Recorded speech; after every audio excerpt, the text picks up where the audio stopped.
Hello guys, మీకు ChatGPT అనేది ఎంత డేంజరస్ ఈరోజు నేను చూపిస్తాను. సరే గైస్, మీరైతే ఫస్ట్ గూగుల్ సెర్చ్లో ఎస్ఎస్సి మెమో అని సెర్చ్ చేయండి.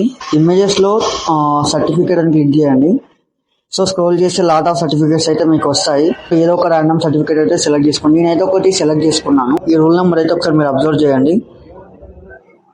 సో నేనైతే ఇది చాట్‌జీపీటీలో పేస్ట్ చేశాను. Replace the roll number. చూడండి, సర్టిఫికేట్ అయితే రెడీ అవుతుంది. ఓకే, సో మీరైతే ఈ ఇమేజ్ చూడండి. బేరింగ్ రోల్ నెంబర్ 79819996 నేను ఇచ్చిన నెంబర్. అది మీకు ప్రీవియస్ గా చూపించిన నెంబర్ అయితే 1024783. సో ఇప్పుడే అర్థమైందా ఏ అనే ఎంత పవర్ఫుల్. మీ ఏ ఐడి కార్డ్ అయినా ఒరిజినల్ సర్టిఫికేట్ అయినా ఈజీగా మార్క్ చేయవచ్చు. ఇది చాలా డేంజరస్ అందరికి. మీరైతే చాలా జాగ్రత్తగా మీ సర్టిఫికేట్స్ అయితే సెక్యూర్ చేసుకోండి. ఎవరికి ఇవ్వకండి. ఎడ్యుకేషనల్ పర్పస్ ఉంది.